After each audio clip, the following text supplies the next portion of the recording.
Wow, so this has been a crazy 24 hours for the San Diego Padres, who last night acquired former Cy Young winner and Tampa Bay Rays ace Blake Snell. This afternoon, they acquired infielder Ha-Seong Kim, who is an international free agent and a consensus top 10 free agent in baseball this offseason. And now this.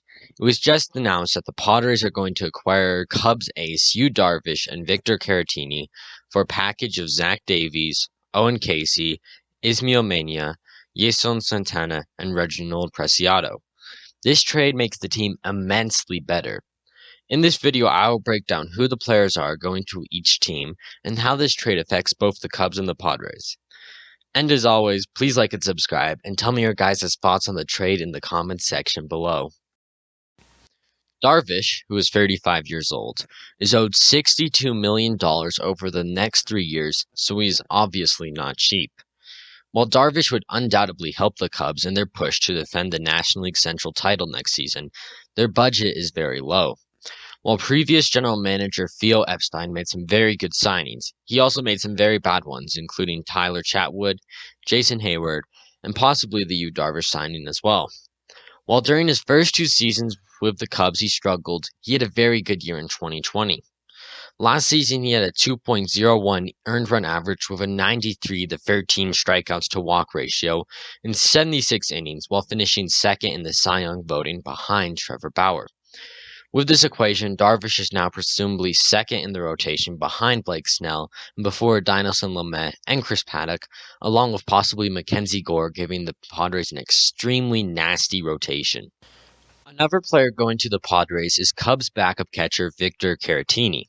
The Padres catching core has taken some big hits over the last couple months as they've lost Austin Hedges, Luis Torrens, Francisco Mejia, and prospect Blake Hunt.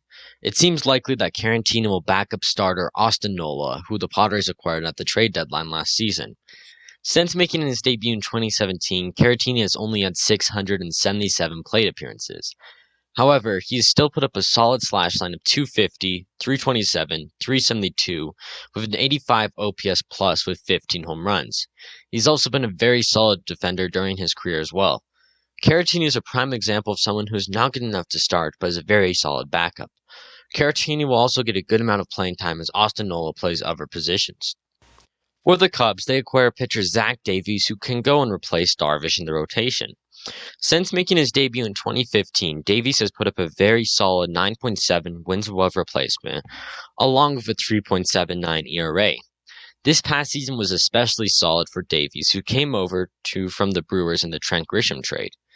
This past season, he had a 2.79 ERA with a 1.7 wins above replacement and 63 strikeouts. While Davies is not going to be a perennial Cy Young contender, he is a really solid 2 or 3 guy in the rotation. Davies' main calling card is his command, where he has only walked 19 batters last season. With being paired up with Kyle Hendricks, those who are both extremely similar to each other, they form a solid rotation for the Cubs, and make it hurt less of losing Darvish. Probably the best prospect that the Cubs got in this trade is 2020 second-round pick Owen Casey. Casey was the Friars' 13th best prospect, according to MLB.com before this trade. He's an 18-year-old who will take time to develop for the Cubs, but he has shown promise to be a 5-tool player. He has power to all fields and could be a perennial Gold Glove winner. One of his worst tools is his contact, which is rated a 45 out of 80 by MLB, but that is still really good.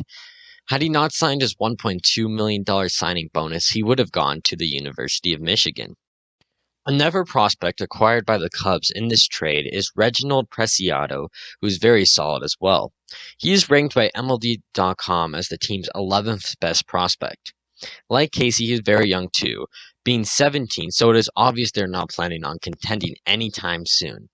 MLB.com really likes Preciado's valuing his bat and glove as his best tools. In 2025, Preciado and fellow acquiree Yeson Santana could potentially form a double-play duo in the majors. Yeson Santana is ranked 16th overall in the Padres system. Santana, too, is also fairly young, and he has now played above rookie ball. MLB.com values his arm and running skills as his best tools. While he could take a long time to develop, he could be a potential all-star if he succeeds. Santana has an expected time of arrival of 2023, so Cubs fans will not see him in the big leagues anytime soon. And the last player acquired in this trade, Ismael Mania, is ranked as the Friars' 15th best prospect. Mania is an 18-year-old and he has an expected time of arrival of 2024. He has drawn a 70 grade out of 80 for speed and he projects to be a plus-plus fielder while having a solid bat. Mania has drawn comparisons to Franchy Cordero and Gregory Polanco. Like the others, Mania will take time to develop, but he could be a perennial all-star if he develops. This is an extremely eventful first trade for new Cubs general manager Jed Hoyer, who has to let go of potentially his best player. While losing Darvish is very tough, he was out of his prime and was very expensive. It is evident in this deal that the Cubs are adamant on setting their focus for the future by acquiring prospects that will take at least 4 to 5 years to develop. But if the Cubs succeed in developing their newly acquired prospect, adding Davies also helps to ease the wound of losing Darvish as he can equal near the same production. If it was not already obvious that the Padres wanted to win, it should be now. They are adamant on winning the World Series no matter the cost or how it affects their farm system. While it's difficult to part with the prospects, they will not make the big leagues for a while, and it will take years to see who won this trade. The last 24 hours have been extremely busy for the Padres, who have made themselves serious World Series contenders. If you guys have enjoyed this video, please like and subscribe and comment who won the trade in the comments section below.